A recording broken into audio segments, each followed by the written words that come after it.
है, मैं फिर बोल रही हूँ, एक्टिव रहना पड़ेगा तुम लोगों को, नहीं तो पक जाओगे, पहले बता रही हूँ। ओके, तो सरफेस केमिस्ट्री में इम्पोर्टेंट वाला जो टॉपिक था, एक तो हमने कल कवर कर लिया सारा, एड्सॉर्प्शन वाला प्रोसेस, फ्रेंडली आइसोथर्म, और आपको लैंगमर आइसोथर्म नहीं करना, अगर तुम्हें कहीं से दिखे, वो जेई वालों के लिए आपको नहीं करना है, नीट वालों के लिए लैंगमर आइसोथर्म नहीं बना है, ठीक है। तो जो मैंने क्वेश्चंस आपको कल लास्ट में करवाए थे वैसे टाइप के क्वेश्चंस बनते हैं पहले वाले टॉपिक से, और आज जो मैं आप लोगों को करा रही हूँ वो है आपका कोलोइड्स, मतलब बेसिकली इस चैप्टर को 3 पार्ट में डिवाइड किया हुआ है, एड्सॉर्प्शन, कोलोइड्स और आपका कैटालिसिस। क्वेश्चन आने के 99% चांसेस कहाँ से होते हैं, एड्सॉर्प्शन और कोलोइड से, कैटालिसिस से क्वेश्चन ज्यादा नहीं आता है, क्योंकि वो थोड़ा बायो वाला पार्ट हो जाता है, और बायो में वैसे वाले क्वेश्चन आपसे पूछे जाते हैं, ठीक है। तो स्टार्ट करते हैं आज बच्चे कोलोइड से। तो मैंने आप लोगों को कहा था कि ये आप याद मतलब करके आएंगे, नहीं करके आए थे तो चलो अब मैं बता देती हूँ। तो basically on the basis of size of solute particle, आप ये 9th में पढ़ के आते हैं, there are 3 type of solution. ध्यान से सुनते जाना, थ्योरी वाला पार्ट है, अगर किसी को रिएक्ट करना है तो वो थम्स अप से कर सकता है, कहीं पता चले मैं बोली जा रही हूँ आप सो ही गए, ऐसा नहीं होना चाहिए, ठीक है। तो on the basis of size of solute particle there are 3 type of solution. True solution जिनका साइज बहुत बहुत बहुत छोटा होता है ना, फिल्टर पेपर में अगर आपका कोई शुगर सोल्यूशन ले लो, ट्रू सोल्यूशन का एग्जांपल है, फिल्टर पेपर में डालोगे सारा का सारा क्या हो जाएगा, पास आउट हो जाएगा, इतने छोटे छोटे पार्टिकल के साइज है, ठीक है। सस्पेंशन के पार्टिकल का साइज बहुत ज्यादा बड़ा होता है, इसके लिए आपको एग्जांपल बताने की जरूरत नहीं है, sand plus water, muddy water. Colloid आपका मिल्क ले लो एग्जांपल, ठीक है। आपको ना इनके रेंज पता होनी चाहिए, ट्रू सॉल्यूशन की लेस देन 10⁻⁹ मीटर होती है, इसकी 10⁻⁻6 से इसके बीच में होती है, और कोलोइड्स की इसके बीच में होता है। लेकिन हमारे लिए जरूरी क्या है, हमें सारा का सारा लेक्चर किस पे पढ़ना है, कोलोइड्स पे पढ़ना है, तो कोलोइड्स की बात करेंगे। एक बार फटाफट से इसके ट्रू सॉल्यूशन की कैरेक्टरिस्टिक्स बता रही हूँ। Particles of solute in a true solution are either tiny single molecular ions, true solution are homogeneous system, the size of disperse particle less than 1 nanometre, 1 nanometre से भी छोटा साइज होता है, microscope से भी आप नहीं देख सकते हो इन पार्टिकल्स को। True solution pass through ordinary filter paper and animal membrane, ठीक है। एग्जाम्पल हो गया आपका सोडियम क्लोराइड, शुगर, यूरिया, ये सारे किसके एग्जाम्पल है बच्चे, ट्रू सॉल्यूशन के एग्जाम्पल है। उसके बाद सस्पेंशन, लार्जर पार्टिकल होते हैं, हेट्रोजीनियस सिस्टम होता है, ठीक है। Size of particle greater than 1000 nanometre से भी ज्यादा होता है, इसको हम वैसे भी देख सकते हैं, अगर हम अपनी आंख से देख सकते हैं तो माइक्रोस्कोप से तो देख ही सकते हैं, ठीक है। Suspension easily pass through ordinary filter paper और एनिमल मेम्ब्रेन, ठीक है। Yes ma'am. जैसे आपका मडी वाटर, ठीक है। उसके बाद आपका क्या है, ओके, कोलोइड। कोलोइड क्या है, ये आपके लिए इंपॉर्टेंट है, ये भी हिट्रोजीनियस का ही एग्जांपल है। इसका जो साइज होता है, ध्यान रखना आपको, 1 नैनोमीटर से 1000 नैनोमीटर के बीच में होता है, ठीक है। नैनोमीटर में ध्यान रखना, मीटर में कोई आपसे ज्यादा नहीं पूछता, किस में होता है, लिख दो चैट बॉक्स में सारे के सारे, मैं देखूंगी, मैं आपसे बीच बीच में आपसे पूछती जाऊंगी क्वेश्चन की मैंने क्या बताया। जे आप सोए हुए मिल गए ना मेरे को, फिर देखना तुम लोग वर्चुअली बेइज्जती कराओगे मेरे से आज। 1 नैनोमीटर से 1000 नैनोमीटर के बीच में इनका साइज होता है, ठीक है। पार्टिकल्स इतने भी बड़े नहीं होते कि अपने आप आई से देख सको, हाँ अल्ट्रा माइक्रोस्कोप की हेल्प से आप देख सकते हो। कोलोइडल सॉल्यूशन जो है ऑर्डिनरी फिल्टर पेपर से तो पास हो जाते हैं, लेकिन एनिमल मेम्ब्रेन में जो पोर साइज होता है वो इतना ज्यादा नहीं होता है कि आप उससे भी क्या कर सको, पास करवा सको। अभी आगे पढ़ेंगे इसके बारे में, बहुत डिटेल में जाना है हमें, ठीक है। और colloidal particle have an enormous surface area per unit mass as a result of their small size, छोड़ दो। एग्जाम्पल जैसे इसके गम हो गया, जेलेटिन हो गया, ग्लू हो गया, ये इसके एग्जाम्पल है, ठीक है। यहाँ से आपका मेन शुरू होता है जो आपके इसका है, नीट लेवल का है, 12th क्लास, वो तो पहले वाला तो अपन ने 9th क्लास में पढ़ा था, ठीक है। ओके, अब हम क्या करने वाले हैं, टाइप्स ऑफ कोलोइड्स पढ़ने वाले हैं। तो बेसिकली तीन क्लासिफिकेशन हमें करनी है। पहली क्लासिफिकेशन किसके बेस्ड पे है, based on the physical state, दिखता कैसे है आपका कोलोइड, गेटिंग माई पॉइंट?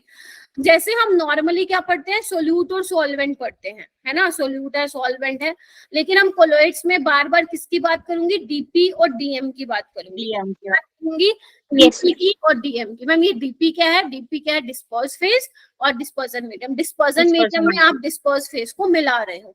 अब आपस में इनको मिलाने से कौन से टाइप का कोलोइड बनेगा वो आपको पता होना चाहिए, उसके एग्जाम्पल्स क्या होते हैं, यू शुड नो, ठीक है। तो जो एनसीईआरटी में आपको सिर्फ वही ध्यान रखना है, फालतू का इधर उधर बुक्स में नहीं देखना है, दूसरी बुक्स में। तो सबसे पहले है, याद कैसे करोगे इसको, एक काम करो, डिस्पर्स फेज में सॉलिड लिख लो 3 बार, लिक्विड लिख लो 3 बार, 2 बार गैस। अब क्या कॉम्बिनेशन बनाते जाओ, सॉलिड के साथ सॉलिड का कॉम्बिनेशन बनाओगे तो सॉलिड बनेगा, सॉलिड सोल। जैसे आपके कलर्ड जो ग्लासेस होते हैं, जैम स्टोन्स होते हैं, वो इसके एग्जांपल होते हैं, ठीक है।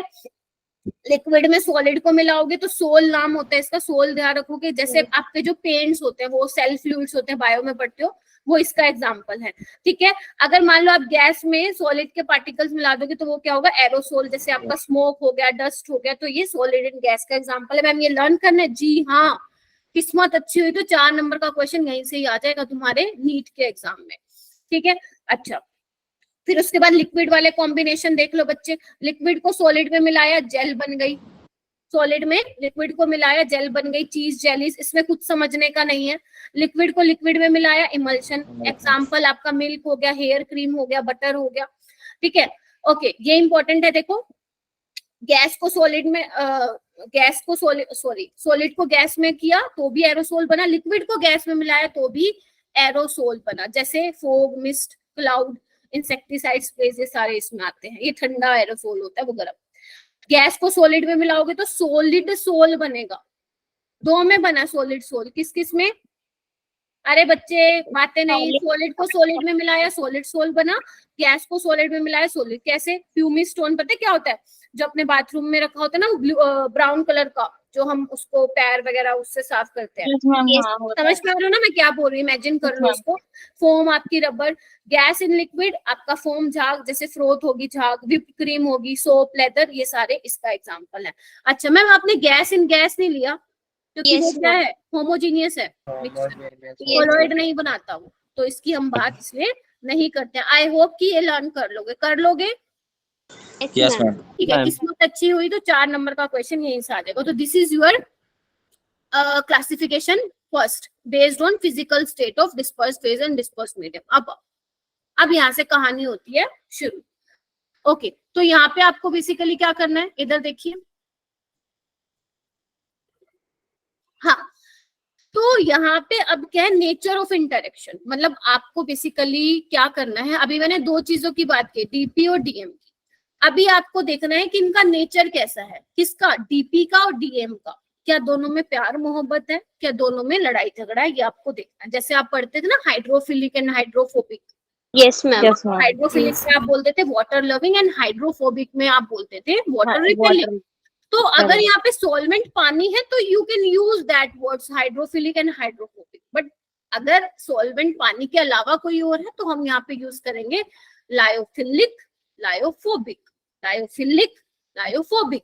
लायोफिलिक क्या होते हैं, सॉल्वेंट अट्रैक्टिंग होते हैं, लायोफोबिक सॉल्वेंट। सब कुछ मैंने जो है यहाँ पे लिखा हुआ है, आपको अलग से लिखने की कुछ भी जरूरत नहीं है, आपको एक एक चीज स्लाइड में मिलने वाली है। सारा एनसीईआरटी है, मैंने कुछ बाहर से नहीं लिया, और आपको भी जो कंटेंट है वो सारा का सारा आपको एनसीईआरटी से ही करना है। चलो सबसे पहले हमारी बात आती है, वैसे आज खुश हूं मैं 31 स्टूडेंट्स ज्वाइन करके, लायोफिलिक कोलॉइड्स। अब क्या होते हैं लायोफिलिक कोलॉइड्स, मतलब जिनमें प्यार मोहब्बत होगा। प्यार मोहब्बत किसमें होगा बेटा, डिस्पर्स फेज और डिस्पर्स मीडियम में। तो इसमें क्या बोला है, जब लायोफिलिक कोलॉइड्स होते हैं, फर्स्ट पॉइंट आपका कैन बी इजिली फॉर्म, मतलब बहुत, अगर आप डिस्पर्स फेज और डिस्पर्स मीडियम आपस में मिलाओगे तो इजिली बन जाएंगे, कोई ज्यादा आप लोगों को तकलीफ नहीं उठानी पड़ेगी, ठीक है। पहली चीज तो ये। दूसरा क्या, क्योंकि प्यार मोहब्बत है, जल्दी घुल मिल जाएंगे, यही मतलब समझ सकते हो।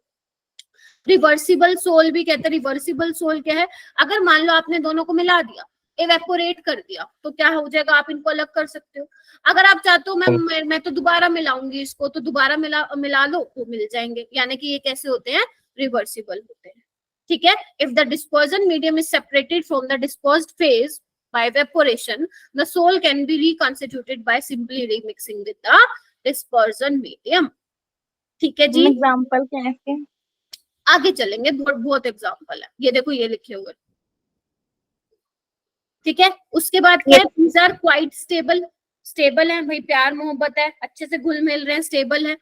Can not be easily coagulated, surface chemistry में आप कोएगुलेटेड का मतलब समझ सकते हो, प्रेसिपिटेट, सिंपल, सबको पता है प्रेसिपिटेट क्या होता है। Yes ma'am. स्टेबल है, प्रेसिपिटेट की फॉर्मेशन नहीं करेंगे। मतलब आपको एक चीज बता रही हूँ, यहाँ पे पूरे चैप्टर में जहां पे भी मैं बोलूंगी ना यहाँ पे प्रेसिपिटेट बन रहा है, तो वो आपका आपके लिए क्या हो जाएगी, वो खराब बात हो जाएगी। मतलब हम कोशिश करेंगे कि प्रेसिपिटेट ना बने। क्यों ना बने, क्योंकि आगे हम जब प्रिपरेशन देखेंगे कि कोलोइड्स कैसे बना सकते हैं, और आपको ये पता होना चाहिए जो प्रेसिपिटेट का जो साइज होता है, पार्टिकल के साइज होता है, वो ज्यादा बड़ा होता है एज कम्पेयर टू कोलोइड। तो हम क्या करेंगे, हम ऐसी प्रिपरेशन करेंगे जिससे हमारे प्रेसिपिटेट ना बने, क्योंकि अगर प्रेसिपिटेट बन गया तो वो तो कोलाइडल रेंज में ही नहीं आता, तो हम पढ़ क्या रहे हैं। Getting my point? तो जहां जहां कोएगुलेटेड आएगा वहां प्रेसिपिटेटेड समझ सकते हैं उसको, पीपीटी बन रहे हैं। और इस चैप्टर में हमारे लिए क्या है, पीपीटी बनना अच्छी बात नहीं। ठीक है, इसके एग्जाम्पल क्या हो जाएंगे, गम हो जाएगा, जालाटीन हो जाएगा, स्टार्च, रबर, ये कुछ एग्जाम्पल है। मैम ये लर्न करने का, कर लो, फायदे में रहोगे, इतना रट रहे हो तो ये भी रट लेना। ठीक है, ओके। उसके बाद आता है लायोफोबिक, बिल्कुल इसका उल्टा, बिल्कुल इसका उल्टा। और मैं बोलूंगी पूरे चैप्टर में लायोफोबिक कोलोइड्स के बारे में हम बहुत डिटेल में जाने वाले हैं, अंदर बहुत डिटेल में। ठीक है, क्योंकि जो चीज हमारे लिए कुछ अलग होती है उसी के बारे में हम पूरे चैप्टर में पढ़ना पसंद करते हैं। तो जैसे लायोफिलिक में क्या था, डिस्पर्स फेस और डिस्पर्स मीडियम के बीच में प्यार था, गहरा था, इनमें क्या है, नफरत है। Can not be easily formed by the mixing disperse phase and disperse medium. लेकिन अगर आप चाहते हो मैम हम तो मिलाएंगे, जबरदस्ती मिलाओगे तो स्पेशल मेथड अपनाने पड़ेंगे। कोई स्पेशल मेथड से आप प्रिपेयर कर सकते हो, ऐसे नहीं डिस्पर्स फेज लिया, डिस्पर्स मीडियम लिया, मिला के मिल जाएंगे, ना ना ना ना ना, ऐसे नहीं, स्पेशल मेथड से प्रिपेयर करने पड़ेंगे। मैम वो कौन से मेथड है, आगे चलेंगे। इनको क्या बोला जाता है, इरिवर्सिबल। बेटा नेटवर्क इश्यू क्लास ज्वाइन करते हैं, नेटवर्क इश्यू क्यों हो रहा है, जहां नेटवर्क आता है वहां चला जा। ऑल्सो कॉल्ड इरिवर्सिबल सोल, मतलब अगर आपने एक बार, एक तो इतनी मेहनत से उसको बना रहे हो स्पेशल मेथड से, और आपने अलग कर दिया उसको, और चाहते हो मैम हम तो दोबारा बनाना चाहते हैं, फिर ना हो पाएगा। ठीक है, इनको क्या बोलते हैं, इरिवर्सिबल सोल। ठीक है, स्टेबल नहीं होते, प्यार मोहब्बत ही नहीं है तो स्टेबल नहीं होंगे, इजिली कोएगुलेट हो जाते हैं। थोड़ा सा भी इलेक्ट्रोलाइट डालोगे भैया प्रेसिपिटेट बन जाएंगे, ऐसा खराब काम होता है इनका लायोफोबिक कोलोइड का। ये वाली लाइन को अभी हम बहुत आगे डिटेल में जाएंगे।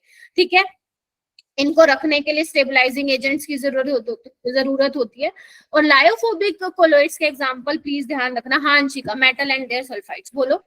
मैम इसमें जब पीपीटी बन रहा है तो ये कोलोइड्स कैसे बनेंगे? आगे हमें कोलोइड्स की प्रिपरेशन करनी है बच्चे। ठीक है, आगे हमें कोलोइड्स की प्रिपरेशन करनी है। हम चाहेंगे कि जो ये कोएगुलेट ना हुए, कोएगुलेट ना हो यहाँ पे, बल्कि स्मॉल अमाउंट में आना चाहिए था, एक्सेस अमाउंट में आना चाहिए था। अभी मैं आगे चल के आप लोगों को बताऊंगी कि स्मॉल अमाउंट ऑफ इलेक्ट्रोलाइट अगर आप ऐड कर रहे हो तो वो कोलोइड की स्टेबिलिटी के लिए अच्छा होता है। बट अगर आप लार्ज अमाउंट में इलेक्ट्रोलाइट डाल दोगे तो प्रेसिपिटेट बन जाएंगे। We will discuss later. ठीक है, यस मैम। ओके, क्या पढ़ लिया अभी तक, क्या पढ़ लिया, जल्दी आओ। हमने क्लासिफिकेशन पढ़े, पहला क्या था, on the basis of physical state. ठीक है, ये सारी टेबल रट्टा होना चाहिए आप लोगों को। दूसरा हमने पढ़ा nature of interaction. Nature of interaction में प्यार मोहब्बत जिनके बीच नहीं है वो लायोफिबिक, जिनके बीच में लायोफिलिक, इन दोनों की कैरेक्टरिस्टिक्स आप लोगों को पता होनी चाहिए। कुछ कह रहे थे सुंदर? मैम वो ये पहले वाला पूछ रही थी कि मतलब जैसे रिवर्सिबल नहीं होते तो अगर हम स्पेशल मेथड से करेंगे तो हो जाएगा? नहीं नहीं नहीं बाद नहीं में ना, मतलब तुम बोल रहे हो स्पेशल मेथड से इसको रिवर्सिबल सोल बनाते हैं, ना ना ना, नहीं हो पाएगा। पहली बात है, इसको आप लायोफोबिक कोलोइड्स को स्पेशल मेथड से प्रिपेयर करेंगे सुंदूस। ठीक है, लेकिन अगर आपने मान लो किसी तरीके से इन दोनों को सेपरेट करा दिया इसको, फिर आप अगर सोच रहे हो दोबारा बन जाएंगे तो नहीं, इरिवर्सिबल होते हैं ये। ठीक है, पूरी डिटेल में स्टडी करेंगे, तुम लोग टेंशन मत लो, बस मेरे साथ पढ़ते जाओ। ठीक है, सोना नहीं है बिल्कुल भी, इंटरेस्टिंग चैप्टर है। उसके बाद थर्ड टाइप है ऑन द बेस्ड ऑफ क्या है, based on type of particle of dispersed phase. ठीक है, पहले क्या था, फिजिकल स्टेट के बेसिस पे, nature of interaction of dispersed phase and dispersed medium. अब है लास्ट टाइप है based on type of particle of the dispersed phase. ठीक है, क्या पार्टिकल, किस टाइप के पार्टिकल है। ठीक है, तो यहाँ पे 3 टाइप के पढ़ने आपको, कौन कौन से कोलॉइड्स, मल्टीमोलिकुलर कोलॉइड्स, मल्टी, मैक्रो और ये दोनों की सिर्फ डेफिनेशन पढ़नी है आप लोगों को। इसको हम डिटेल में पढ़ेंगे, जो कि आप 10th क्लास में भी याद करो, क्लींजिंग एक्शन पढ़ते थे, Yes, तो वही ma'am. हमें पढ़ना है। ठीक है, Syllabus से हटा चलो दिया। मिसल्स जिसको आप बोलते हो। चलो अब मैम मल्टीमोलिकुलर कोलॉइड्स क्या होते हैं, इधर आओ। मल्टीमोलिकुलर कोलॉइड्स क्या होते हैं बच्चे, सिर्फ डेफिनेशन ध्यान रखनी है। अगर मान लो आप छोटे छोटे एटम और मॉलिक्यूल को ले लेते हो लार्ज नंबर में और मिला देते हो, तो जब मिलाने के बाद वो स्पीसीज बनाते हैं, वो क्या होती है आपकी कोलॉइडल रेंज की स्पीसीज होती है, जिनको आप कोलॉइडल पार्टिकल्स बोल रहे हो। क्या बोल गई मैं, when a large number of atom और स्मॉलर मॉलिक्यूल एग्रीगेट, जब साथ में आते हैं तो क्या बनाते हैं, कोलॉइडल स्पीसीज बनाते हैं, और इनको क्या बोलते हैं, मल्टी मॉलिकुलर कोलॉइड बोलते हैं। सिर्फ मैम इतना ही ध्यान रखना है, हाँ जी, पेपर में नहीं पूछेगा। हाँ, एग्जाम्पल ध्यान रख सकते हो, जैसे गोल्ड के, अगर आप गोल्ड के छोटे छोटे एटम्स मिला दोगे तो एग्रीगेट होके जो उनका साइज होगा वो किसके, कौन सी रेंज में लाया करेगा, कोलाइडल रेंज होगी, कोलाइडल रेंज के उसमें ये लाई करेंगे। और जो सल्फर के सोल होते हैं जो कि एसेट है, इनको भी आप मिला दोगे तो क्या बना लेंगे, वो कोलाइडल स्पीसीज बना लेंगे। इनको हम बोलते हैं मल्टी मॉलिकुलर कोलॉइड, छोटे छोटे एटम्स को लिया है आपने। ठीक है ma'am, colloid range 1 nanometre to 1000 nanometre, 1 nanometre से 1000 नैनोमीटर। मैम उसमें इसमें लिखा है लार्ज नंबर, मतलब लार्ज नंबर ऑफ एटम्स, बहुत सारे एटम्स लेने पड़ेंगे, बहुत सारे एटम्स। हाँ मैम बड़े होने चाहिए वो एटम्स और मिला के भी, या फिर लार्ज नंबर ऑफ एटम्स मतलब बहुत सारे एटम्स लेने पड़ेंगे गोल्ड के, बहुत सारे, कहाँ गई मैं, ये रे, बहुत सारे लेने पड़ेंगे। और जब आप उनको मिलाओगे सबको, तो एग्रीगेट होके कोलाइडल रेंज में लाई करेगा उनका पार्टिकल का साइज। ठीक है जी। Yes ma'am. हाँ, क्वांटिटी में लार्ज, उनके बड़े बड़े एटम्स नहीं लेने हैं। ठीक है, लार्ज नंबर ऑफ एटम्स। ठीक है, चलो बहुत बढ़िया। उसके बाद अब मैक्रोमोलिकुलर कोलॉइड्स, ये क्या बोलते हैं, मैक्रो मतलब बड़े। अब बड़े में कौन कौन आ जाएगा, जैसे आपके कार्बोहाइड्रेट्स कौन कौन से हो गए, स्टार्च हो गया, सेलुलोज हो गया, प्रोटीन हो गया, एंजाइम्स हो गया। मैन मेड वाले कौन से, जो आपके पॉलीमर्स है, लाइक पॉलीथीन हो गया, नाइलॉन हो गया, पॉलीस्टीरीन हो गया, सिंथेटिक रबर हो गया, ये आपके मैक्रोमोलिकुलर कोलॉइड्स होते हैं। ये क्या होता है, इधर देखो, when in a solution the size, जब आप इनको मिलाओगे, when in a solution the size of macromolecules जो है is in the colloidal range, उसी को हम क्या बोलते हैं, मैक्रोमोलिकुलर कोलॉइड्स बोलते हैं। समझ आ रही है ना। मैक्रो में क्या करना, आप बड़े बड़े इनको मिला रहे हो, स्टार्च को, सेलुलोज को। मल्टी में क्या कर रहे हो आप, छोटे छोटे, हाँ छोटे एटम्स को ले रहे हो, लेकिन क्वांटिटी ज्यादा ले रहे हो उनकी। ठीक है, उसके बाद क्या लिखा हुआ है, these colloids are quite stable and resemble true solution in many respect। मतलब ये कर भी सकते हो, इस लाइन को याद नहीं भी कर सकते तो छोड़ सकते हो। मतलब बोलने का ये मतलब है, जो मैक्रोमोलिकुलर कोलॉइड्स होते हैं वो स्टेबल होते हैं, और जो इनका सोल्यूशन होता है वो ट्रू सोल्यूशन जैसा दिखता है।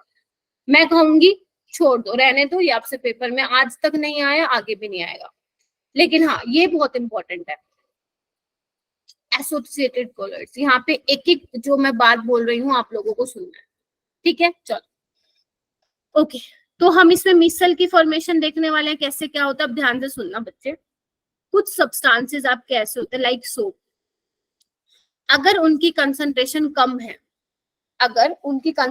कम है, तो वो स्ट्रॉन्ग इलेक्ट्रोलाइट की तरह बिहेव करते हैं। ये दिख रहा है, जैसे आपको पता है सोप में 2 पार्ट होते हैं, कैटायन और एनायन वाला, है ना, हाइड्रोफिलिक पार्ट और हाइड्रोफोबिक पार्ट। तो अगर उनकी कंसंट्रेशन कम है तो स्ट्रॉन्ग इलेक्ट्रोलाइट की तरह बिहेव करते हैं। लेकिन अगर मान लो आपने कंसंट्रेशन बढ़ा दी, तो ये क्या करेंगे, आपस में इकट्ठा होना स्टार्ट कर देंगे, एग्रीगेट हो जाएंगे, और क्या दिखाएंगे, अपना कोलॉइडल बिहेवियर बनाएंगे। और जो ये एग्रीगेट बना है, इसी को ही हम क्या कहते हैं, मिसल्स कहते हैं। क्या बोलते हैं बच्चों, इसी को ही हम क्या कहते हैं, मिसल। मैम ये कैसे बनता है, क्या वर्किंग है, धीरे धीरे हम पढ़ेंगे। ठीक है, चलो अच्छा। अब ऐसा है क्या कहीं पे भी किसी भी कंडीशन में आप मिसल फॉर्मेशन कर सकते हो? No ma'am. इसके लिए No, ma'am. पर्टिकुलर कंडीशंस होती हैं बच्चे, जो आपको ध्यान रखना पड़ता है, टेम्परेचर और कंसंट्रेशन क्या होने चाहिए। तो यहाँ पे आपको दो बातें याद रखनी है, पेपर में बहुत बार आया हुआ है। सीएमसी क्या होता है, क्राफ्ट टेम्परेचर क्या होता है। सीएमसी क्या होता है बच्चों, क्रिटिकल मिसल कंसंट्रेशन। जल्दी चार्ट बॉक्स में डालो सारे 28 बच्चे। क्रिटिकल मिसल कंसंट्रेशन मतलब इस कंसंट्रेशन के ऊपर ही मिसल की फॉर्मेशन होगी। अगर इससे कम हुई तो मिसल नहीं बन पाएंगे, और मिसल नहीं बन पाएंगे तो फिर कपड़े साफ नहीं हो पाएंगे। तो सोप की कितनी कंसंट्रेशन होती है सीएमसी, 10⁻⁻⁴ to 10⁻⁻³ मोल पर लीटर। कंसंट्रेशन तो सीएमसी होनी चाहिए, इसके ऊपर ही बनेंगे micelles. And what about Kraft temperature, ये क्या होता है, ये वो टेम्परेचर होता है जिसके ऊपर मिसल की फॉर्मेशन होती है। तो दो चीजें हैं, क्या है, Krafft temperature, the temperature above which micelle formation take place, and what is critical micelle concentration, वो कंसंट्रेशन जिसके ऊपर मिसल की फॉर्मेशन होती है। इसी कंसंट्रेशन रेंज आप लोगों को ध्यान होनी चाहिए, 10⁻⁻⁴ to 10⁻⁻³ मोल पर लीटर। ठीक है, अच्छा अब आते हैं मैकेनिज्म पे। मैकेनिज्म क्या है इसका, ठीक है, मैकेनिज्म समझेंगे। चलो जी, बहुत बढ़िया। इसमें जो मैं एग्जांपल लूंगी बच्चे, किसका लूंगी, सोप का एग्जांपल लूंगी। ठीक है, सोप क्या होता है, कोई बताएगा क्या? Soap is a sodium sodium और potassium plus sodium salt. Sodium और potassium. Soap is salt of sodium और पोटेशियम, या सिंपल ये बोलो सोप क्या होगा, सोडियम और potassium salts of fatty acids. Higher fatty acid. ठीक है, जैसे अगर मैं इसमें कॉमन एग्जांपल ले लूं, C17H35 COONA, ये आपके क्या है, सोडियम स्टीरेट। स्टीरेट आयन है। हाँ, सोडियम स्टीरेट बोल सकते हो। ठीक है, एसिड का ही डेरिवेटिव है। तो अगर बच्चे मैं इसको बनाऊं, बन गए क्या ये 17, 1 2 3 4 5 6 7 8 9 10 11 12 13 14 15 16 17। ओके, यहाँ पे CO नेगेटिव Na लगा दो। समझ गए? तो ये वाला जो पार्ट है बच्चे, ये वाला पार्ट, ये वाला आपका क्या पार्ट होता है, हाइड्रोफोबिक पार्ट। Yes ma'am. बहुत बढ़िया, जो वाटर रिपेल करता है, हाइड्रोफोबिक वाला पार्ट हो जाएगा। और ये क्या हो जाएगा आपका, हाइड्रोफिलिक वाला पार्ट हो जाएगा। आपको पता है ये मैम, ये तो हम पढ़ते हुए आ रहे हैं, अच्छी बात है, पढ़ते हुए आ रहे हो। अब क्या करना है, ध्यान से सुनना, होता क्या है यहाँ पे, ये देखो, इधर आओ बच्चों।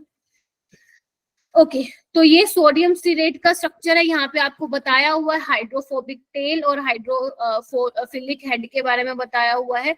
ये वाटर लविंग होगा, ये क्या होगा आपका बच्चा, सॉरी, हाँ, ये वाटर रिपेलिंग होगा, ये वाटर हेटिंग बोल देती हूँ, ये वाटर लविंग होगा। सिंपल सी बात है। Yes ma'am. चलो, अब ये काम कैसे करता है, कपड़े कैसे साफ हो जाते हैं, क्लींजिंग एक्शन ऑफ सोप क्या है, ध्यान से सुनना। अब यहाँ से पता है क्वेश्चन कैसे बनता है, आपको ना क्या देंगे, आप लोगों को ना डायग्राम बना के देंगे और पूछेंगे बताओ भाई लो कंसंट्रेशन पे और हाई कंसंट्रेशन पे किस तरह से अरेंजमेंट होता है। ठीक है, तो देखते हैं। अब देखो बच्चे, लो कंसंट्रेशन में बात करते हैं अपन। ये पानी का लिया हुआ है तुमने बीकर। अगर मैं बात करूंगी आपके सोप की, आपको पता है जो सोप का हाइड्रोफिलिक वाला पार्ट होता है वो पानी से प्यार करता है, तो वो पानी के अंदर होगा, देखो दिख रहा है आप लोगों को। Yes ma'am. और जो हाइड्रोफोबिक वाला पार्ट होगा वो पानी से बाहर होगा। ठीक है, लेकिन हाई कंसंट्रेशन में बच्चे क्या होगा ये बच्चे, जैसे आपको पता है कि वाटर से इसका प्यार है तो वाटर उसको अपनी तरफ खींचेगा। हाई कंसंट्रेशन में क्या हो जाएगा बच्चे, कंसंट्रेशन हाई होने की वजह से इसकी कंसंट्रेशन बढ़ जाएगी इनकी। ठीक है, तो इससे क्या होगा, नेगेटिव चार्ज के बीच में रिपल्शन होना स्टार्ट हो जाएगा। तो हाई कंसंट्रेशन पे ये अपने आप को पानी के अंदर किस तरह से एडजस्ट करते हैं कि हाइड्रोफोबिक पार्ट तो अंदर आ जाता है और हाइड्रोफिलिक पार्ट वाला क्या चला जाता है, बाहर चला जाता है। आप लोगों को दिख रहा है? और इस तरह से स्फेरिकल रूप वो ले लेता है। इसी को हम क्या बोलते हैं? मिसल्स बोलते हैं। जो ये लेस रिपल्शन वाली स्टेट होती है, इसी को हम क्या बोलते हैं बच्चे? मिसल बोलते हैं। गेटिंग माई पॉइंट और नो? देखो क्या लिखा हुआ है, अरेंजमेंट ऑफ, हाँ मैं कर देती हूँ बच्चे। इधर देखो क्या लिखा हुआ है, जब मैं बात कर रही हूँ लो कंसंट्रेशन की, ठीक है, पानी से प्यार है हाइड्रोफिलिक पार्ट को, तो इस तरह से दिखेगा। पानी उसको क्या करने वाला है? अंदर खींचने वाला है। लेकिन अगर मान लो आपने कंसंट्रेशन बढ़ा दिया, अब आप क्या कर रहे हो? एक बात सुनो, जैसे आपके कपड़े पे अगर डर्ट आ जाता है तो आप क्या करते हो? ब्रश लेते हो, उस पे साबुन लगाते हो, है ना, कपड़े धोने वाला, उसको ऐसे ऐसे ऐसे रब करते हो। तो ऐसा नहीं है कि एक बार आपने रब किया वो साफ हो जाएगा, आप ऐसे कंटिन्यूअसली थोड़ी देर रब करते रहते हो, हाँ या ना? तो वो क्या कर रहे हो? आप उसकी कंसंट्रेशन बढ़ा रहे हो, आप उसको सीएमसी से ऊपर, मतलब सीएमसी वाली कंसंट्रेशन पे लेके जाना चाहते हो, क्योंकि जब तक उसके ऊपर नहीं जाएगी तो मिसल नहीं बनेगा, और जब तक मिसल नहीं बनेगा तो कपड़े साफ नहीं होंगे। ठीक है, तो कंसंट्रेशन ज्यादा होने की वजह से क्या होगा? नेगेटिव आयंस के बीच में रिपल्शन चालू हो जाएगा। तो रिपल्शन कम करने के लिए वो पानी के अंदर अपने आप को किस तरह से अरेंज कर लेते हैं कि ये देखो हाइड्रोफोबिक पार्ट इस तरह से अंदर आ जाता है, ठीक है, और जो आपका हाइड्रोफिलिक वाला पार्ट क्या है? बाहर चला जाता है। और यहाँ पे आपकी जो कपड़े में जो गंदगी है वो ऑयल ड्रॉपलेट मान लो, उसको ये चिपक जाते हैं। पहले तो ये बताओ, इतना समझ में आया ना? Yes yes ma'am. उसके बाद तो हाँ मैम फिर बोल सकते जब मिसल है वो हाई कंसंट्रेशन पे बनता है।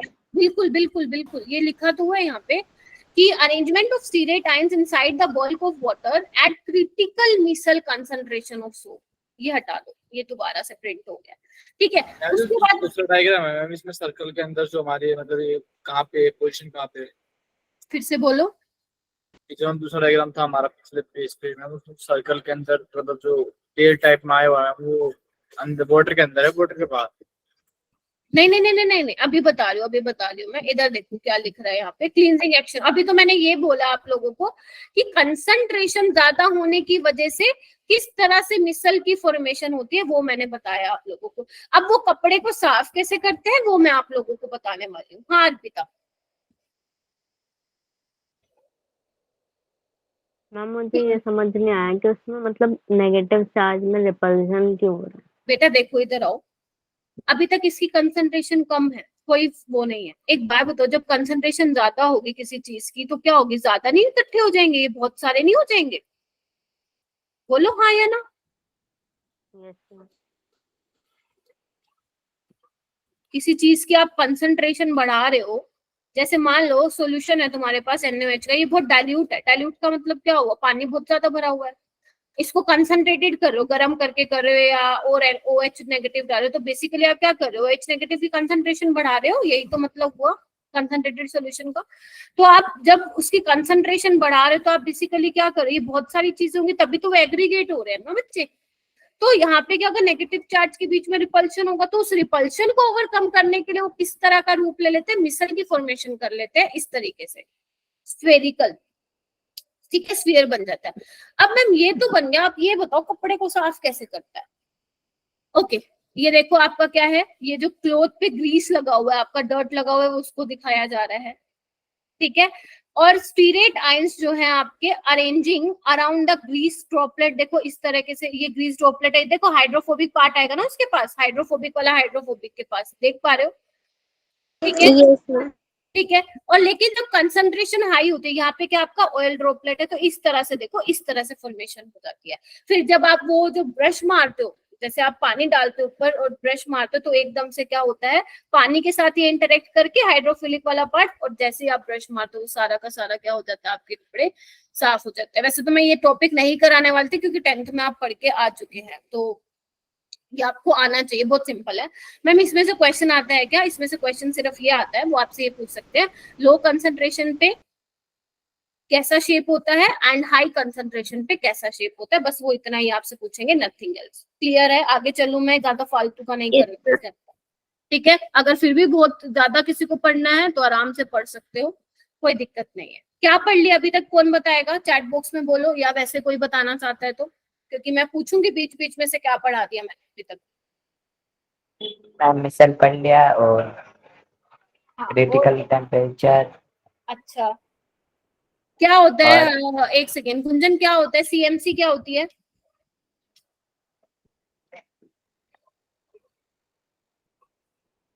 क्या होता है सीएमसी? मैं आता हूँ मैम। बता बेटा। मैम क्रिटिकल मिसलेज कंसंट्रेशन होते हैं उसकी फुल फॉर्म। अच्छा, होता क्या है, जिस कंसंट्रेशन के ऊपर मिसल की फॉर्मेशन होती है और क्राफ्ट टेम्परेचर, जिस टेम्परेचर के ऊपर मिसल की फॉर्मेशन होती है उस टेम्परेचर को हम क्राफ्ट टेम्परेचर बोलते हैं, द टेम्परेचर अबाउट विच। और इसकी रेंज मैम 10⁻⁴ to 10⁻³ होती है। अच्छा, और क्या पढ़ लिया, कौन कौन से हमने किस किस बेसिस पे हमने क्लासिफाई कर लिया? On the basis of physical state, on the basis of nature of interaction, physical और लास्ट था ये वाला कोलाइड और मिसल मल्टी, मैक्रो और एसोसिएटेड। और एब्जॉर्ब। अब क्या पढ़ने वाले, अभी बहुत बच्चों के सवाल थे मैम ये बनेंगे कैसे, लायोफोबिक आप लोगों को बहुत ज्यादा क्या बोलते हैं क्यूरियोसिटी थी मैम ये कैसे होगा, तो अभी हम वही पढ़ेंगे कि कोलोइड्स कैसे बनाया जाए। ठीक है, चलो करें स्टार्ट। चलो, पहला है आपका बच्चे बाय केमिकल मेथड। पहले बता दे रही हूँ ये पेपर में नहीं आएगा, मैं जो पेपर में नहीं आएगा वो पहले बता रही हूँ। पेपर कौन सा? नीट का। ये वाला नहीं, नीट की बात कर रही हूँ मैं। बाय केमिकल मेथड्स, कैसे केमिकल मेथड की हेल्प से कैसे कोलोइड्स बना सकते हैं बच्चों, चलो आज देखते हैं। कुछ नहीं है, सिंपल रिएक्शन है। मान लो आपने आर्सेनिक का, ये आपको लर्न करने हैं, मैं फिर बोल रही हूँ इसलिए तो बोला था, अगर ये कोई चैप्टर खुद भी पढ़ता बच्चे उसको भी हो जाता। ठीक है, अगर आप मान लो आर्सेनिक ऑक्साइड लेते हो, हाइड्रोजन सल्फाइड के साथ रिएक्शन कराते हो, तो यहाँ पे double displacement, double decomposition reaction होती है, आर्सेनिक का सल्फाइड बन जाता है। ठीक है, कैसे बनता होगा, बहुत सारे आप ये ले लोगे आर्सेनिक सल्फाइड जो कि कोलाइडल रेंज में लाइक करेंगे, उससे आपका सोल बन जाएगा। अगर आप मान लो SO2 और H2S ले रहे हो, इसका ऑक्सीडेशन करा रहे हो तो सल्फर का सोल बन जाएगा। ठीक है, गोल्ड का क्लोराइड ले रहे हो in the presence of formaldehyde और रिडक्शन करवा रहे हो तो गोल्ड का सोल बन जाएगा।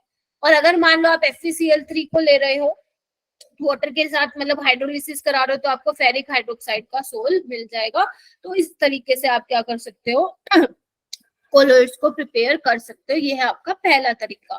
पेपर में मुश्किल ही है कि आए, अगर आएगा तो ये वाला आ सकता है, थर्ड वाला आ सकता है, बाकी कोई आने के चांसेस नहीं है। मैम इन्हें क्या कहते हैं फिर मैम, मतलब सोल जो लिखा था बाद में कोलोइड कोलोइड है बेटा, कोलोइड है ना ये, सोल क्या है, कोलोइड ही तो है ये, कोलोइड ही तो बना रहा है बेटा, मतलब AS2S3 आर्सेनिक कोलोइड सल्फाइड का, हाँ कोलोइड है ये। ठीक है, Okay. आर्सेनिक सल्फाइड का सोल बोल रही हूँ जिसको मैं। चलो, उसके बाद है नेक्स्ट, क्या लिखा हुआ है, ये बहुत इंपॉर्टेंट है। जो इंपॉर्टेंट है वो मैं बताते हुए चलूंगी आप लोगों को।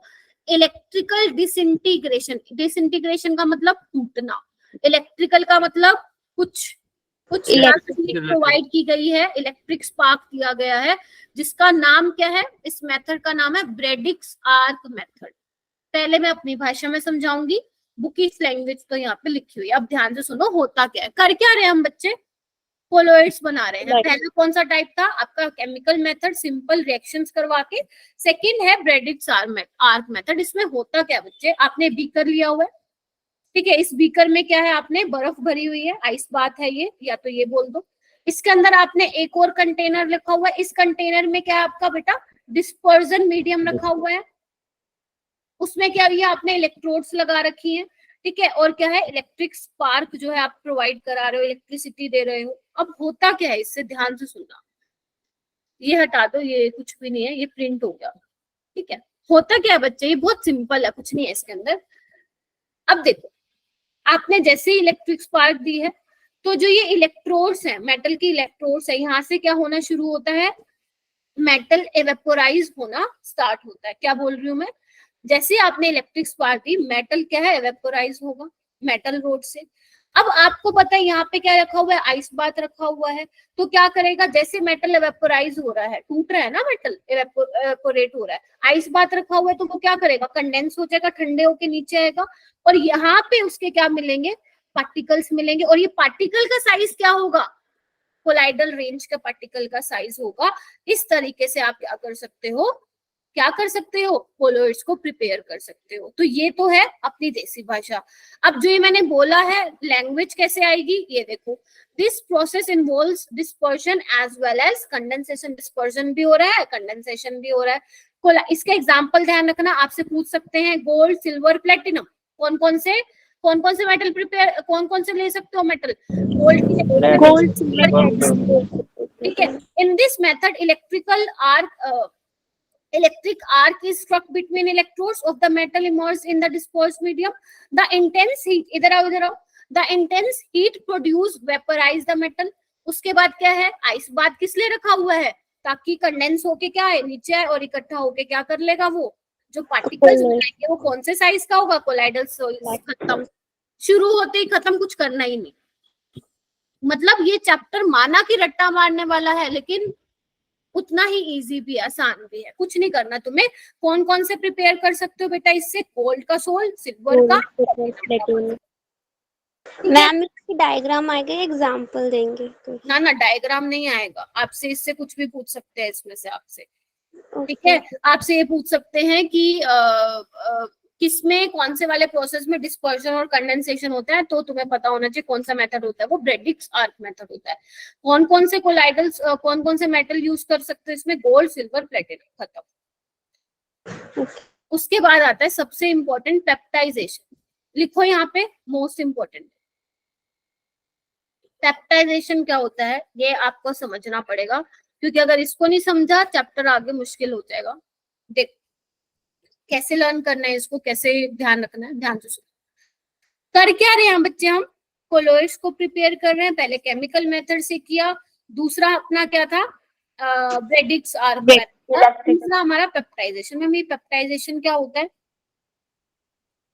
ठीक है, मैंने वैसे मॉड्यूल से नहीं लिया, हाँ मॉड्यूल जिसने भी ये मॉड्यूल करा है, जो भी आरटी में लिखा हुआ है, तो वो NCERT का ही लिखा हुआ है, ये भी NCERT का ही मिलेगा तुम्हें। चलो इधर आओ, छोड़ो उसको। पेप्टाइजेशन होता क्या, पहले तो आपको डेफिनेशन पता होनी चाहिए। The process of converting in a precipitate into colloidal soil by shaking it with dispersion medium in the presence of small amount of electrolyte। Ma'am ये तो समझ में नहीं आया, कोई बात। पेप्टाइजेशन एक ऐसा प्रोसेस है जिसमें आप प्रेसिपिटेट को किसमें चेंज कर रहे हो, प्रेसिपिटेट का साइज बड़ा होता है, आप इसको कौन सी रेंज में लाना चाहते हो, कोलाइडल रेंज में लाना चाहते हो। कैसे लाओगे, in the presence of small amount of electrolyte. अब मैम ये कैसे होगा, जो इलेक्ट्रोलाइट यूज करेंगे उसको क्या बोलते हैं हम, पेप्टाइजिंग एजेंट। क्या बोलते हैं बच्चा, पेप्टाइजिंग एजेंट, ठीक है। होता क्या है बच्चे इसमें, जब पेप्टाइजेशन होती है ना, तो जो प्रेसिपिटेट बनते हैं, ध्यान से सुन लो, अभी मैं एग्जांपल लेके करवाऊंगी, टेंशन मतलब, बहुत इजी है।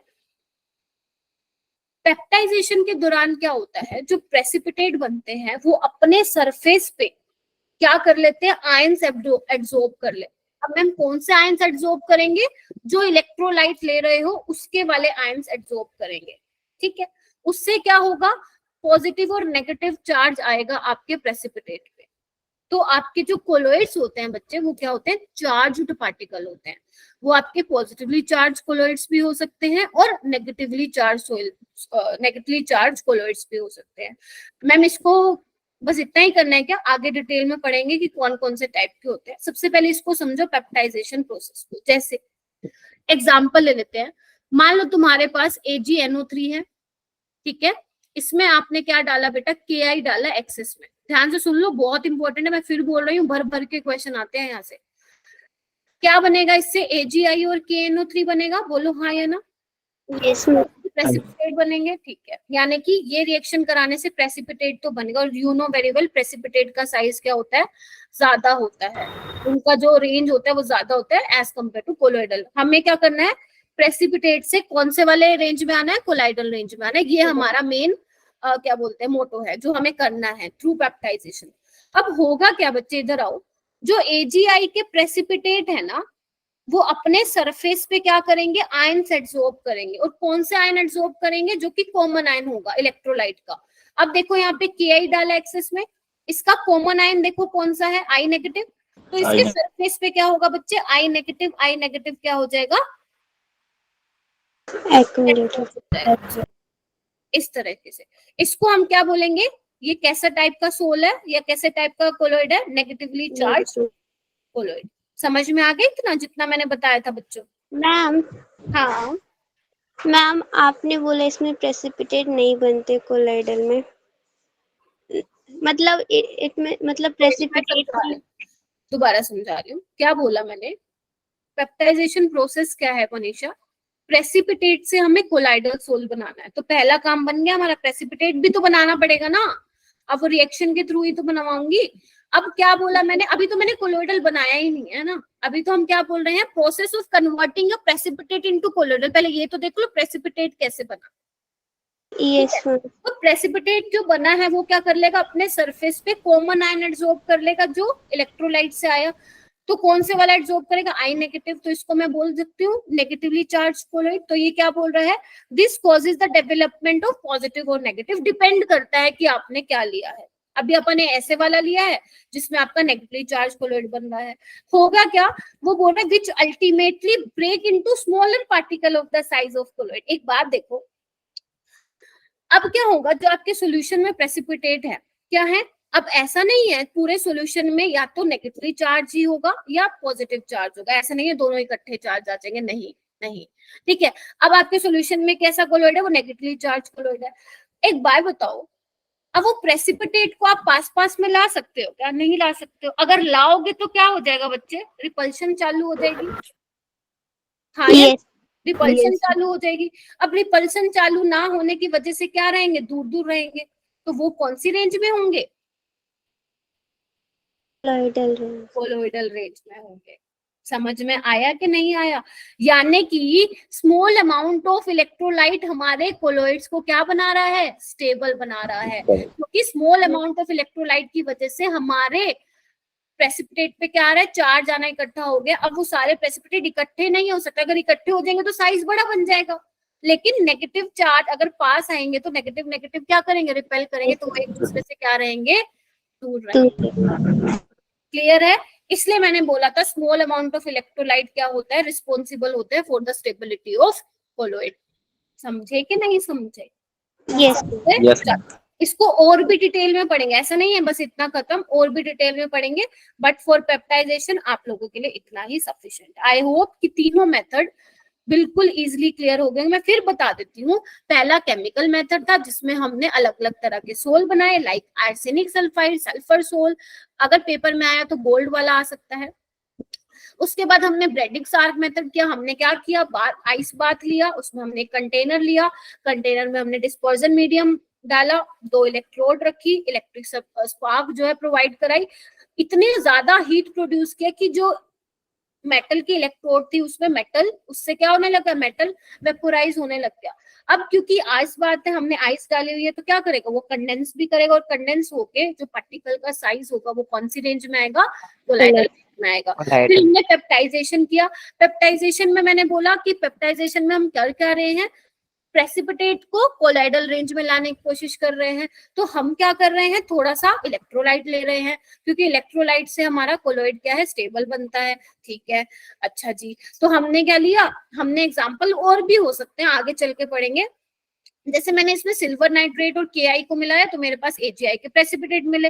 अब AgI क्या करेगा, जो सॉल्यूशन में है वो अपने सरफेस पे क्या करेगा, कॉमन आयन एब्जॉर्ब कर लेगा। कॉमन आयन कौन सा, इलेक्ट्रोलाइट का I नेगेटिव है, K+ तो नहीं है।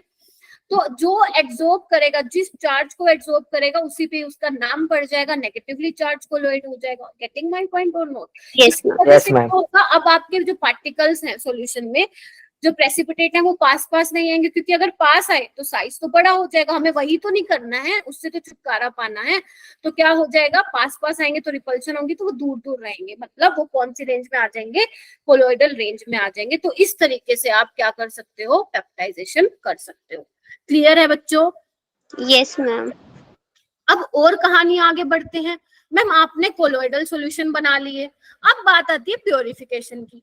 क्या किया हमने, पहले तो हमने पढ़ा कि कौन कौन से टाइप के कोलॉइड्स होते हैं, फिर हमने पढ़ा कैसे बना सकते हैं। अब तीसरा काम है भैया प्योरीफाई। पहले कितने टाइप के थे, कैसे बनेगा, अब बन गया तो प्योरीफाई भी करना पड़ेगा उसको। फिर अब मैम प्योरीफाई क्यों कर रहे हैं बच्चे, क्योंकि बच्चे कोलोइडल सॉल्यूशन जब आप बनाते हो ना तो उसमें कुछ ना कुछ, देखो बच्चे ये तो हमेशा होता है, अगर आप लैब में कोई भी मान लो प्रोडक्ट बना रहे हो, कोई भी सैंपल बना रहे हो, कुछ भी कर रहे हो एक्सपेरिमेंट XYZ, तो कभी भी वो प्योर तो बनता नहीं है, उसमें इम्प्योरिटीज आती है, वो कैसे भी करके आती है, तभी तो जो ईल्ड आनी चाहिए उतनी ईल्ड आती नहीं है, ठीक है। तो सेम अगर मैं कोलोइडल सॉल्यूशन की बात करूं तो उसमें भी कुछ इम्प्योरिटीज हो सकती है, कुछ सोल्यूबल इम्प्योरिटीज, या हो सकता है कि इलेक्ट्रोलाइट आपका ज्यादा डल गया हो, और आपको पता है ज्यादा इलेक्ट्रोलाइट तो हानिकारक है, कम इलेक्ट्रोलाइट तो स्टेबिलिटी के लिए रिस्पॉन्सिबल होता है, और ज्यादा इलेक्ट्रोलाइट क्या होता है, Unstable. कोएगुलेट हो जाता है। तो हमें क्या करना है, हमें कोलाइडल सॉल्यूशन में से जो बन गया उसमें से इम्प्योरिटीज को भी बाहर भगाना है, और जो इलेक्ट्रोलाइट बहुत ज्यादा डल गया है उसको भी बाहर भगाना है। क्लियर हो गया? Yes ma'am. ठीक है, इसी को ही हम क्या बोलते हैं, यहीं पे हम प्योरिफिकेशन देखेंगे। तो आप जितना भी मैंने ये जो अभी भाषण दिया वो सारा इन लाइंस में लिखा हुआ है। हम डायरेक्ट करते हैं कि कौन कौन से मेथड से हम प्योरीफाई कर सकते हैं। तो पहला मेथड है बच्चों तुम्हारा डायलिसिस, बहुत ही सिंपल है, सिंपल। क्या होता है, इधर आओ, मुश्किल तो नहीं लग रहा है ना बच्चों? No ma'am. No ma'am. अब देखो क्या होता है, ये एक बीकर लिया हुआ है, बीकर मान लो, कुछ भी कंटेनर मान लो, ये देखो ये ऐसा होल किया हुआ है जहां से पानी अंदर भेज सकते हैं, वहां से बाहर भी निकल सकता है। तो अब क्या किया अपन ने, बैग ले लिया, ये बैग समझ लो इसको, और जो इसकी मेम्ब्रेन है वो क्या है बच्चे, एनिमल मेम्ब्रेन है। कैसी मेम्ब्रेन है बच्चों, लिखा भी होगा यहाँ पे, डायलिसिस मेम्ब्रेन बोल दो, एनिमल मेम्ब्रेन बोल दो, मतलब छोटे छोटे पोर्स होंगे।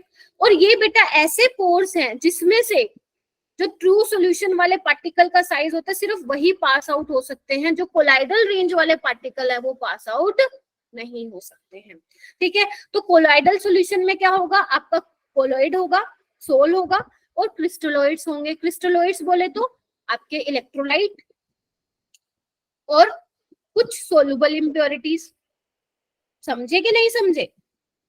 जिनका साइज के बराबर होगा, जिनका साइज जो होगा, जो ट्रू सॉल्यूशन के पार्टिकल का साइज होता है वो वाला साइज होगा, जो कि एनिमल मेम्ब्रेन या डायलिसिस मेम्ब्रेन से पास आउट हो सकता है। तो अब क्या कर रहे हो आप, अब आपने मेम्ब्रेन लगा दी, तो इसमें से क्या होगा, ये वाले तो पास आउट हो जाएंगे, और आपके बैग में क्या रह जाएंगे, सिर्फ पार्टिकल्स रह जाएंगे। तो डायलिसिस की हेल्प से आप क्या कर सकते हो, कोलाइडल सॉल्यूशन को प्यूरिफाई कर सकते हो। तो जो मैंने बोला है एक बार फटाफट इसको रिपीट कर दो, जो आपके एनसीईआरटी में लिखा हुआ है, आप मुझे बताना समझ में आ गया क्या? It is a process of removing a dissolve substance from a colloidal solution by means of diffusion through a suitable membrane. Since particles in a true solution can pass through animal membrane, जिसको आप bladder बोलते हो, और parchment paper या cellophane sheet, but not the colloidal part. The membrane can be used for dialysis. जो apparatus use कर रहे हो उसको dialyzer बोल रहे हो। A bag of suitable membrane containing the colloidal solution is suspended in a vessel through which fresh water is continuously flowing. देखो ना, पानी कंटिन्यूसली क्या करे, फ्लो, और जो इम्प्योरिटीज है वो पानी के साथ सोल्यूबल होकर बाहर निकल जाएंगी, ठीक है। The molecules and ions diffuse through membrane into outer water and pure colloidal solution is left behind. बोलो समझ में आ गया तो दो thumbs up. Yes ma'am. Dialysis बहुत ही सिंपल सा है, कुछ नहीं है इसमें, कुछ भी नहीं है इसमें। क्लियर है? अच्छा, लेकिन बच्चे जो ये प्रोसेस होता है ना, करवा तो रहे हम, प्योरिफिकेशन तो मस्त मजे से करवा रहे हैं, लेकिन ये प्रोसेस जो है ना बहुत स्लो है। अगर आप चाहते हो प्योरिफिकेशन जल्दी जल्दी हो जाए तो dialysis is not a suitable method, बहुत स्लो प्रोसेस है। तो सेकंड प्रोसेस क्या है बच्चे, इलेक्ट्रोडायलिसिस। क्यों ना हम क्या डाल दें, इलेक्ट्रोड डाल दें, एनोड और कैथोड। तो उससे क्या होगा बच्चे, एनोड और कैथोड, इलेक्ट्रोड लगाने से होगा क्या, क्योंकि आपको पता है जो इलेक्ट्रोलाइट है वो चार्ज पार्टिकल है, लेकिन कंडीशन क्या है, सिर्फ इसमें इलेक्ट्रोलाइट प्रेजेंट होना चाहिए, ठीक है। आपको पता है इलेक्ट्रोलाइट क्या है, चार्ज पार्टिकल है, प्लस माइनस है। तो पॉजिटिव वाले नेगेटिव की तरफ भागेंगे और जो नेगेटिव वाले हैं वो पॉजिटिव की तरफ भागेंगे, हाँ या ना? और आपको पता है इलेक्ट्रोलाइट के पार्टिकल का साइज क्या होता है, बहुत कम होता है, तो वो एनिमल मेम्ब्रेन से पास हो जाएंगे। तो इलेक्ट्रोड क्या हेल्प कर रहे हैं, थोड़ा जल्दी जल्दी खींचेंगे ना आयंस को अपनी तरफ, और अगर जल्दी जल्दी खींचेंगे तो बस आपके यहाँ पे क्या रह जाएगा, colloidal. This is your electrolysis. अब फटाफट इसको पढ़ लो और मुझे कंफर्म करो, यस मैम, आगे चलो।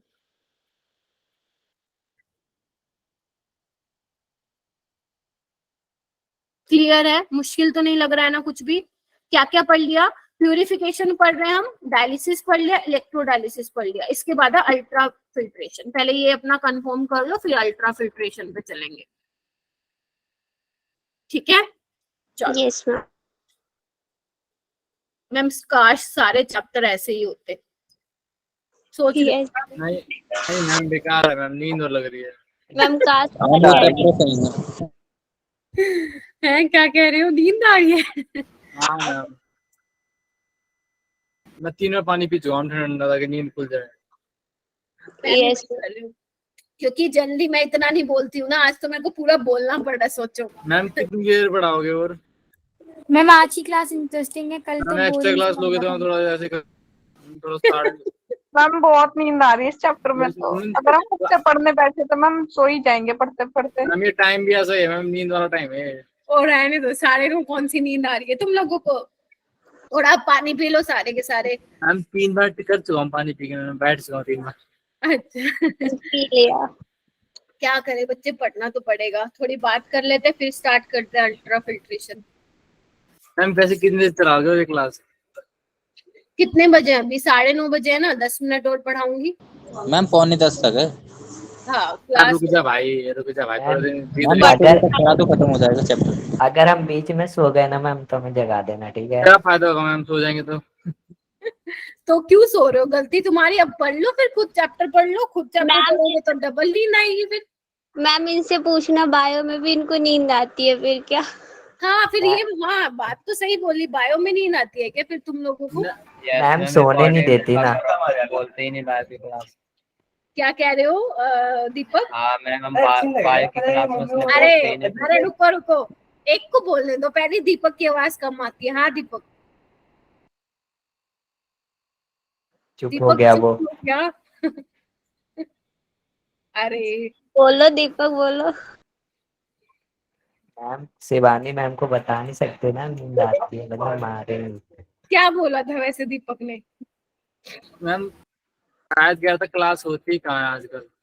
क्यों नहीं हो रही है बायो की क्लास? होती है मैम, आज मैम छुट्टी पे मैम है। होती आज नहीं हुई बस। आज बस होती है। चलो छोड़ो, इधर आओ।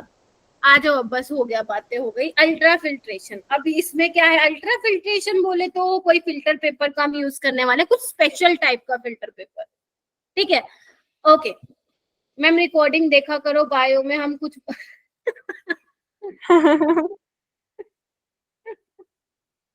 अच्छा, हे भगवान, सही है, शुक्र है केमिस्ट्री में थ्योरी नहीं है। हाँ बोलो। मैम पर शिवानी मैम को ये बच्चे पता नहीं लगने देते, हमें भी नहीं पता चलता। मैम मुझे तो सही लगता है बायो। मुझे भी सही लगता है मैम पढ़ाती है तो। बायो ऐसा सब्जेक्ट है जो तुम्हें बहुत नंबर भर भर के दिलवा सकता है। तो बायो से तो सबको प्यार होना ही चाहिए। मैम प्यार तो है मैम, बट जब ओवर जाता है ना तो सर के ऊपर से निकलता है ना, जब ज्यादा जाता है तो। मैम ज्यादा नहीं पढ़ाती, अगर बोल दो तो मैम फिर कहती है कि चलो ठीक है नहीं रखते आज के लिए। मैम मुझे तो फिजिक्स में नींद आती है और किसी में। मैम ये टाइम शिफ्ट नहीं करा सकते मैम? आप थोड़ा अर्ली करवा लो मैम, 1-2 क्लास। मैम ये टाइम थोड़ा अलग अजीब सा लगता है मुझे केमिस्ट्री के लिए। मैम केमिस्ट्री अच्छा लगता था मैम, ये थोड़ा जल्दी करा लो ना, इस टाइम थोड़ी नींद सी आती है मुझे। बेटा कब कराओ जल्दी? क्लासेस ही मैम 7 बजे वाला नहीं करा सकते आप? मैम सारे आपके लास्ट बैच ही हैं। बेटा एक्चुअली ना 7 वो टाइम टेबल ही इस तरह से बना हुआ है कि आप लोगों की कोई क्लास 7 बजे आ ही नहीं रही है, ठीक है? मैम ये चलो गलत अब बात है, इधर पर देखो। मैम अरे कितनी- बस बस बस बस बस बस बस इधर देखो, कुछ भी नहीं है इसमें। कोई आपसे, अगर आपका मान लो स्कूल में होता ना ये वाला चैप्टर, तो फिर भी आप लोगों को होता, अरे मैम थ्योरी में लिखेंगे क्या? कौन इतनी इंग्लिश बना बना के लिखेगा? तो आपको तो कुछ करना ही नहीं, आपको सिर्फ यहाँ पे समझना है जो मैं बता रही हूँ, और आपको अपने क्वेश्चंस लगाने हैं, बस खत्म कहानी। अब सुनो, अल्ट्रा फिल्ट्रेशन की हेल्प से हम कैसे जो है प्योरीफाई कर सकते हैं कोलोइड्स को। अब ध्यान से सुन लेना। देखो, स्पेशली प्रिपेयर करना है हमें इसके लिए फिल्टर पेपर को, ठीक है? जो कि मतलब अपने अंदर से ऐसा फिल्टर पेपर जो अपने अंदर से सारे सब्सटेंस को परमिट कर दे, बट कोलोइडल पार्टिकल्स को ना करे, ठीक है? क्योंकि बच्चे, अगर आप ऑर्डिनरी फिल्टर पेपर लेते हो ना, और उसमें से तो कोलाइडल पार्टिकल्स भी पास आउट हो जाते हैं, क्योंकि उसके पोर्स ज्यादा बड़े होते हैं ऑर्डिनरी फिल्टर पेपर के। लेकिन हम तो वो चाहते ही नहीं है। हम तो ऐसा फिल्टर पेपर चाहते हैं कि जो इम्प्योरिटीज वगैरह हैं वो सारी उसमें से पास हो जाए, और कोलोइडल जो पार्टिकल्स हैं वो हमारे फिल्टर पेपर के ऊपर ही रह जाए। अरे इधर देखो, ठीक है, तो बेसिकली हम करेंगे क्या इसमें, हम क्या करेंगे, जो ऑर्डिनरी, ध्यान से सुन लेना, जो ऑर्डिनरी फिल्टर पेपर होता है उसको हम क्या करेंगे, कोलोइडल सॉल्यूशन में डिप करेंगे। कोलोइडन नाम है, कोलोइडन सॉल्यूशन में डिप करेंगे। किस में करेंगे, कोलोइडन सॉल्यूशन में डिप करेंगे। अब ये कोलोइडन सॉल्यूशन बना किसका होता है, 4% सॉल्यूशन ऑफ, ये आपसे एग्जाम में पूछा जा सकता है, नाइट्रोसेलुलोज, मैम ये एन है लास्ट में, कोलोइडियन, कोलोइडन, कोलोइडियन, कोलोडियन, ठीक है, वो सॉल्यूशन है। क्या है इसमें, इसका सॉल्यूशन है ये 4% solution of nitrocellulose in a mixture of alcohol and ether, इसमें बनाया जाता है। इस पूरे ही मिक्सचर को हम क्या बोलते हैं, इस पूरे सॉल्यूशन को हम कोलोइडन सॉल्यूशन बोलते हैं। ठीक है, आपने क्या किया, ऑर्डिनरी फिल्टर पेपर को इसमें क्या कर दिया बच्चों, डिप कर दिया। अब क्या किया, डिप करने के बाद फॉर्मेल्डिहाइड में डाल दिया उसको। फॉर्मेल्डिहाइड में क्यों डाला, ताकि वो फिल्टर पेपर को आप थोड़ा क्या कर सको, हार्ड कर सको। आपने बेसिकली उसको क्या किया, हार्ड करने के लिए उसको फॉर्मेल्डिहाइड में डाला है। फिर क्या करोगे, उसको निकाल लो और सूखने के लिए रख दो। इससे क्या होगा, जो पहले ऑर्डिनरी फिल्टर के पेपर के जो पोर्स का साइज था वो बहुत बड़ा था, अब वो उतना नहीं रहेगा। मतलब उसमें से क्या होगी, वो इम्प्योरिटीज तो पास आउट हो जाएंगी, लेकिन जो आपके कोलोइडल पार्टिकल्स है वो फिल्टर पेपर के ऊपर ही रह जाएंगे। तो इस तरीके से आप प्योरीफाई कर सकते हो अपने कोलोइड्स। क्लियर है, कुछ था ही नहीं इसमें, शुरू होते ही खत्म है। हाँ, इसमें से जो पूछ सकता है एग्जामिनर वो सिर्फ यही पूछ सकता है जो कोलोइडन सॉल्यूशन है वो किसका मिक्सचर है। तो ये आप बस ध्यान रखना, यहाँ पे मैं लिख के देती हूँ। वैसे तो आप एनसीईआरटी से ही पढ़ोगे, स्लाइड्स में से तो नहीं पढ़ोगे, आई नो। ठीक है, चलो उसके बाद है ये, देखो ये इंपॉर्टेंट है, यहाँ से क्वेश्चन आते हैं। प्रॉपर्टीज ऑफ कोलोइडल सॉल्यूशन, थोड़ा सा ही पढ़ाऊंगी, टेंशन मत लो, बाकी कल करवा दूंगी। अभी तक क्या क्या किया, पहले देखा कोलोइड्स कौन कौन से टाइप के होते हैं, ठीक है, उनका क्लासिफिकेशन 3 बेसिस पे किया हमने। कौन कौन से को, एक तो क्या बोलते हैं, मल्टी के बेसिस पे, नेचर ऑफ इंटरेक्शन जिसमें हमने डीपीटीएम के इंटरेक्शन की बात करी, और मल्टी माइक्रो और उसकी बात करी जिसमें हमने मिसल की फॉर्मेशन, क्राफ्ट, टेम्परेचर, ये सब किया। फिर हमने देखा कि प्रिपेयर कैसे कर सकते हैं कोलोइड्स को, तो हमने देखा एक केमिकल मेथड की हेल्प से कर सकते हैं, गोल्ड का sol, arsenic sulphide, ferric hydroxide, है ना, ये हम बना सकते हैं। दूसरा तरीका था ब्रेडिक्स आर्क मेथड, जिसमें गोल्ड, सिल्वर, प्लेटिनम के सोल ही आप प्रिपेयर कर सकते हो। तीसरा क्या था बच्चों, पेप्टाइड, जिसमें आपने प्रेसिपिटेशन को क्या किया, कोलोइडल रेंज में कन्वर्ट किया पेप्टाइजेशन प्रोसेस के थ्रू। अब हमारे पास बन गया। फिर बनने के बाद हमने क्या कहा, चलो भैया प्यूरिफाई भी करवा लेते हैं, इतना काम कर लिया, इतनी मेहनत कर ली, तो चलो प्यूरिफाई भी करवा लेते हैं। तो प्यूरिफाई करने के भी 3 तरीके बता दिए। डायलिसिस, जिसमें आपने क्या किया, जो बैग लिया उसके बैग की मेम्ब्रेन एनी मेम्ब्रेन है, जिसमें सोल्यूबल इम्प्योरिटीज तो वहां से निकल जाती है और कोलाइडल पार्टिकल आपका उसमें रह जाते हैं। दूसरा क्या है, ये वाला प्रोसेस, डायलिसिस वाला प्रोसेस स्लो होता है, इसलिए हमने क्या किया, इलेक्ट्रोड लगा दिए, जिससे हमारा प्रोसेस क्या हो जाए, फास्ट हो जाए। इलेक्ट्रोड से होगा क्या, वो इलेक्ट्रोलाइट्स के जो इलेक्ट्रोलाइट्स क्या होते हैं, चार्ज होते हैं, पॉजिटिव नेगेटिव को अपनी तरफ खींचेंगे, जिसकी वजह से प्रोसेस फास्ट हो जाएगा। जिसको मैं क्या बोल रही हूँ, शाबाश, अच्छा बोल रहे सारे चैट बॉक्स में, इलेक्ट्रोडायलिसिस। थर्ड वाला मेथड क्या था, अल्ट्रा फिल्ट्रेशन, जिसमें एक स्पेशल टाइप का फिल्टर पेपर हमने बनाया, कोलोइडन सॉल्यूशन में डिप करके, फिर उसको फॉर्मेल्डिहाइड से हार्ड किया, फिर उसको सुखाने के लिए रख दिया। ठीक है, यस मैम। उसके बाद आती है कि कोलोइडल सॉल्यूशन की प्रॉपर्टीज क्या होती है। देखो प्रॉपर्टीज बहुत सारी हैं, भर भर के हैं इसकी प्रॉपर्टीज, फिर क्वेश्चन आएंगे लास्ट में, मतलब समझ लो अभी बहुत सारा है, तो थोड़ा सा मैं अभी करा देती हूँ, बाकी कल करेंगे।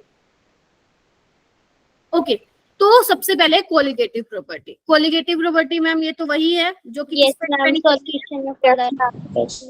Depend on number of solute particles. जितने ज्यादा पार्टिकल्स होंगे सोल्यूट, उतनी ज्यादा कोलिगेटिव प्रॉपर्टी की वैल्यूज होंगी, like osmotic pressure, lowering in vapour pressure, depression in imprisonment, elevation in volume. लेकिन बच्चे हमें ये पता है कि जो हमारे ट्रू सॉल्यूशन होते थे उनमें जो पार्टिकल का साइज होता था, size of particle is very small, yes is very small.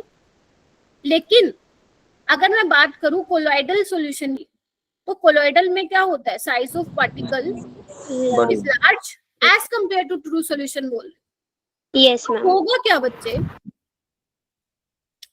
होगा क्या, अगर कोई साइज में लार्ज है मतलब उसके क्या होंगे, नंबर ऑफ पार्टिकल्स कम हो जाएंगे।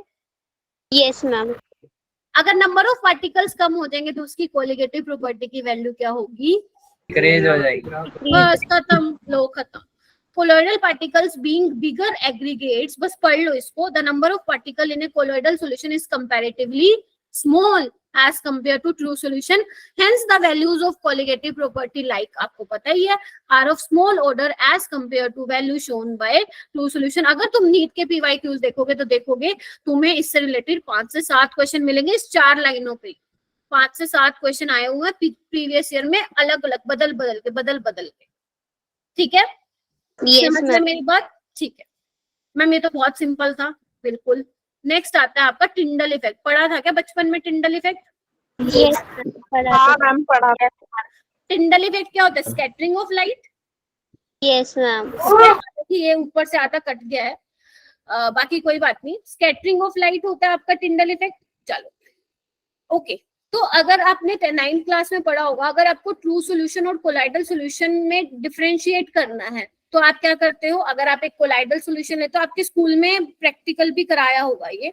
कोलाइडल सॉल्यूशन लोगे या मान लो मिल्क का ले लो सॉल्यूशन या आप शुगर का ले लो सॉल्यूशन, तो जब उसमें से आप लाइट पास करोगे, ट्रू सॉल्यूशन मान लो, ये वैसे है नहीं, ये तो बिल्कुल ही मैं बड़ा ही गंदा एग्जांपल दे रही हूँ, बट क्या करें मेरे पास कुछ और अवेलेबल है नहीं। मान लो इसमें ट्रू सॉल्यूशन अगर आप यहाँ से लाइट पास करोगे तो आपको लाइट कहाँ से दिखेगी? एंट्री वाले पॉइंट पे दिखेगी और एग्जिट वाले पे, बीच में कुछ नहीं दिखेगा, कुछ भी नहीं दिखेगा। ठीक है, अगर मान लो लाइट वाइट सब बंद कर दूं मैं तो भैया कुछ भी नहीं दिखेगा। लेकिन यही मेरे पास अगर कोलोइडल सॉल्यूशन हुआ तो बीच में बीम बनती हुई दिखाई देगी, जैसे आपको इस डायग्राम में दिखाई दे रही है। और अगर सस्पेंशन हुआ तो भैया फिर तो और भी अच्छे से दिखेगी।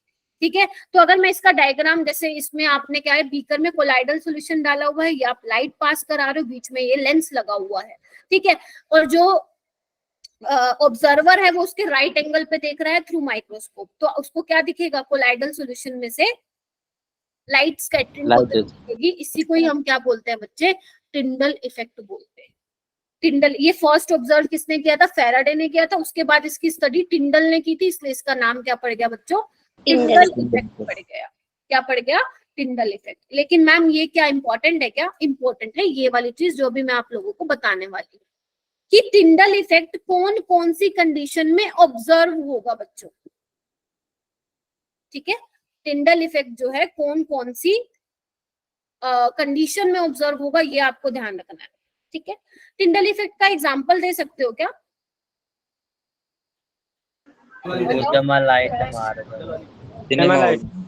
ये देखो, ये दिख रहा है?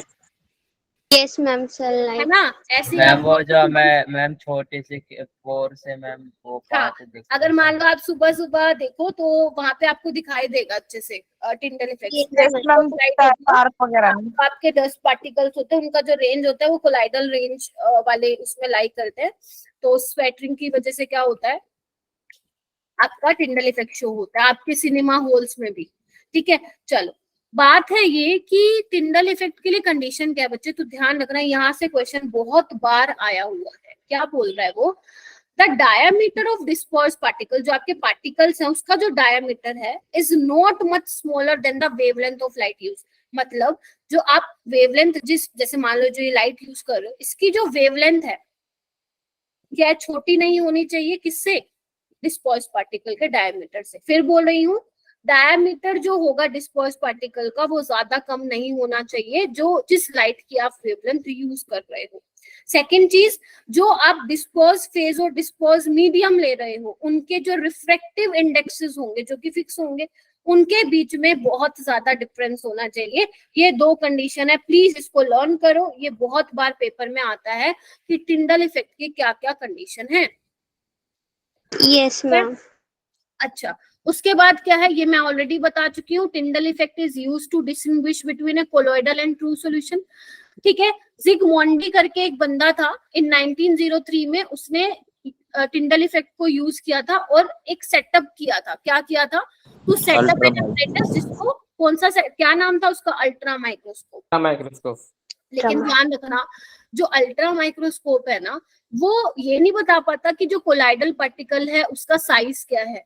है ना, कौन से साइज के पार्टिकल्स है वो नहीं बता पाता, उसका शेप क्या है कोलॉइडल पार्टिकल्स का वो नहीं बता पाता। हाँ ये दिखता है उस माइक्रोस्कोप से कि स्कैटरिंग होती हुई दिखाई दे रही है, बस इसकी इंफॉर्मेशन बताता है, ऐसी इंफॉर्मेशन नहीं प्रोवाइड करता है about size and shape of colloidal particle. बस इतना आप लोगों को ध्यान रखना है। साइंटिस्ट का नाम ध्यान रख सकते हो, जिगमोंडी, अलग सा ही नाम है तो याद रहेगा। क्लियर है? बस Yes, आज इतना ही रखते हैं, कलर वाले से हम कल करेंगे, आज बहुत ज्यादा हो जाएगा, ठीक है? ओके, कल हम करेंगे फिर ये ब्राउनियल मूवमेंट करेंगे, बहुत सारी चीजें हमें पढ़नी है बच्चों, आगे का कल कवर करेंगे फिर, ठीक है? Yes ma'am. Yes. करवाने को तो करवा देती बट सो जाओगे सारे के सारे। Yes, ma'am. मैम कुछ पता नहीं कौन